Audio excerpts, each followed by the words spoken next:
The road was empty, quiet, except for the soft whimpers that barely broke the stillness of the morning. A weak cry, too faint for most to hear, came from a patch of grass near the edge of the woods. It wasn't the sound of a bird or a rustling squirrel. It was something else, something trying to survive. She was just a puppy, no more than 3 months old. Her fur, once soft and golden, was now caked in dry mud and tangled with tiny thorns. Her tiny ribs showed through her fragile body. But it wasn't the hunger that made her whimper. It was the pain. Her hind legs, both of them, hung limp behind her as she tried, desperately, to move forward. She had been hit. No one saw it. No one stopped. A speeding vehicle on the rural road had thrown her to the side like a broken toy. But she didn't die. And she didn't give up. She crawled. With only her front paws to drag her body, she inched her way out of the ditch, eyes scanning the horizon. Not for food, not for shelter, but for a face. A human face. Someone who might help. Someone who might care.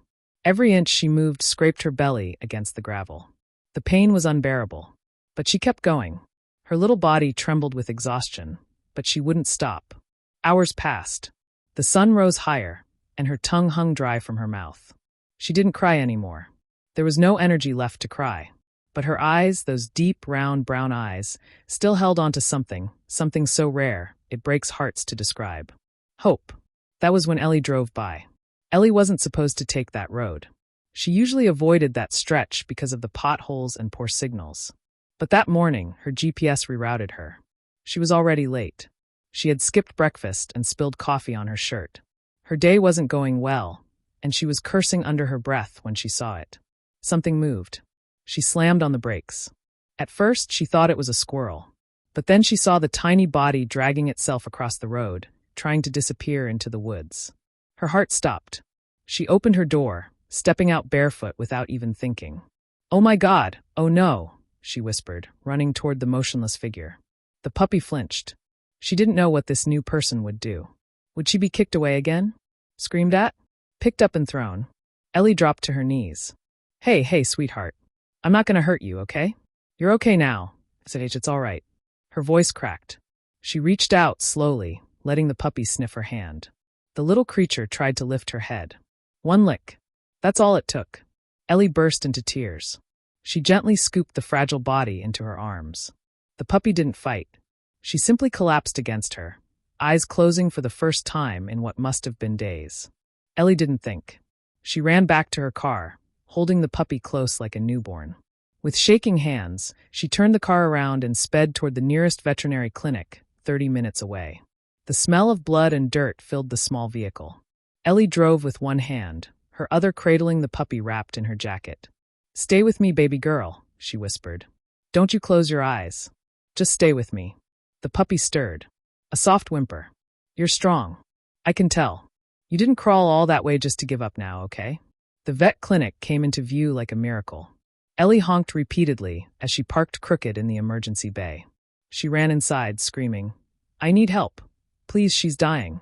The next moments were a blur. Hands took the puppy from her. White coats, cold instruments, medical jargon. Ellie stood frozen, not knowing what to do with her empty hands. Then silence. A nurse returned. "Ma'am, we're doing everything we can. Both her legs are broken. She's severely dehydrated and malnourished. But she's a fighter. We'll let you know more soon." Ellie sank into a chair, face buried in her hands. She had never felt so helpless. But somehow she also knew, deep in her gut, that this puppy hadn't survived all that for nothing. She didn't even know her name. But soon that would change. To be continued in part 2. Hours turned into a full day. Ellie waited in that clinic lobby, refusing to leave. The coffee in her hand had gone cold. Her phone buzzed with missed calls and messages, but she didn't care. None of it mattered compared to the fragile life lying just behind the sterile double doors. She didn't even know why this tiny creature had shaken her so deeply. Maybe it was the way she had crawled, not for food or shelter, but for love.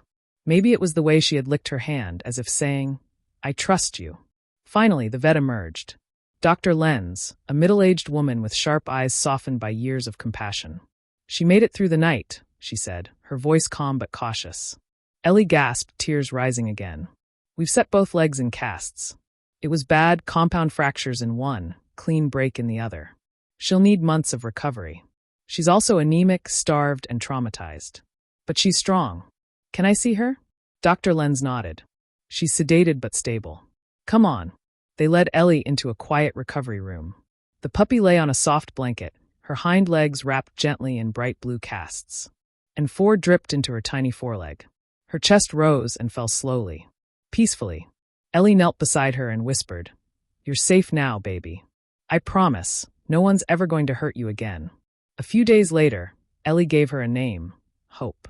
Because that's what she had, what she gave. Hope's road to healing was long. At first, she barely moved. Ellie visited her twice a day, bringing homemade bone broth and talking to her in soft tones. She'd tell her about her day, about the rain outside, about the funny way her neighbor's cat wore a sweater. Hope would listen, eyes watching, ears twitching. One weekend, she tried to stand. She failed, but she tried. "Good girl." Ellie cheered. "That's my girl. We'll get you walking again. Just you wait." The clinic staff started calling her the miracle pup. Word spread in town. Some folks even donated for her medical bills, touched by her resilience. But it wasn't just the town watching her recover. Ellie changed, too. Before Hope, she'd been drifting. Working long hours at a job she didn't care about. Living alone in a small apartment. No real purpose. But now, every morning she woke with a mission. To make Hope better. And with every small tail wag, every blink of those gentle brown eyes, something inside Ellie healed, too. After 3 weeks, Hope could finally sit up on her own. By week 5, with the help of a custom-made cart strapped to her back legs, she began to move again. Slowly, clumsily, but proudly. People stared when Ellie pushed her in a baby stroller down Main Street. But she didn't care. Hope wore a little scarf around her neck, embroidered with the word warrior. "She's my girl," Ellie would say. She earned that title. At the 6-week mark, the casts came off. Hope's muscles were weak, and her legs trembled under her weight. Ellie's heart clenched every time she tried to walk and stumbled. But she never scolded, never rushed her. "Take your time," she'd say gently. "We've got forever." Then one evening it happened. Ellie had just stepped into the kitchen to grab Hope's dinner when she heard it. Click, click, click. She turned, eyes wide. Hope was walking. No cart, no support, just 3 wobbly steps, then she fell. But Ellie screamed like she'd won the lottery. "You did it. You walked. Hope, you walked." Hope wagged her tail wildly, tongue lolling from her mouth. That night, Ellie didn't sleep. She lay beside Hope, stroking her ears and whispering stories under the dim light. "You're more than just a rescue," she said softly. "You rescued me too." But not every story stays peaceful for long. One rainy afternoon, a man knocked on Ellie's door. He wore a worn-out jacket and reeked of alcohol. His eyes narrowed when he saw Hope sitting on the rug. "That's my dog," he growled. Ellie stepped in front of her. "I'm sorry, what?" "She was mine. Ran away months ago. I want her back." Hope whimpered and crawled behind Ellie. The man stepped forward. "I said." "No," Ellie said firmly, her voice trembling. "You're not taking her anywhere." The man sneered. "You'll regret this." And just like that, he turned and walked away, disappearing into the downpour. Ellie stood frozen. Had she just put them both in danger? Was Hope really his? To be continued in part 3. The rain didn't stop for 2 days. Ellie checked the locks on her doors 3 times that night. She kept Hope close, not letting her out of sight, watching the window for any sign of the man who had claimed her. But no one came. Still, the fear lingered, until Ellie did what she knew was right. She drove straight to the local animal shelter, where she'd first called to report finding Hope. With trembling hands, she filed an official ownership claim and documented the entire rescue journey. The shelter staff were sympathetic. "We've had no missing dog report that matches her in months," the clerk said. "You've done more for her than anyone ever could. She's yours, Ellie. Legally and truly." It was like a weight lifted off her chest. Hope was home. Forever. The seasons changed, and so did Hope. Her legs grew stronger. Her coat regained its shine. Her spirit, once broken, became joyful, playful, even a little mischievous. Ellie often laughed as she watched Hope steal socks and drag them into her crate like trophies. She took her on walks every day, first short ones, then long ones by the lake. Hope learned to run again, ears flapping like wings, eyes lit with freedom. Children in the neighborhood would call out, "Is that the miracle dog?" And Ellie would nod, pride swelling in her chest. "She's more than that," she'd say. "She's the bravest soul I know." Hope even began visiting the local school with Ellie once a month as part of a therapy program. Her gentle nature and soft eyes helped kids feel safe. Some children, dealing with their own emotional or physical struggles, would sit beside her quietly for minutes before opening up. Hope just listened. She didn't need words. One little boy who had lost his mother hugged her tightly and whispered, "She understands me." Hope wagged her tail, and Ellie realized this wasn't just a rescue story. It was a transformation. For both of them. On the 1-year anniversary of the day she found Hope, Ellie held a small celebration at the park. Friends came. Neighbors brought treats. And Hope, wearing her bright red bandana, stood on her own 4 legs and ran, full speed, through the grass. It brought tears to Ellie's eyes. Not just because Hope had survived, but because she had thrived. As the sun set and the crowd began to leave, Ellie sat alone on the bench with Hope beside her. "You know," she whispered, "that day I found you. I thought I was rescuing you. But I was wrong. You saved me from a life that had no meaning. You gave me purpose. You taught me what it means to keep crawling, even when everything hurts."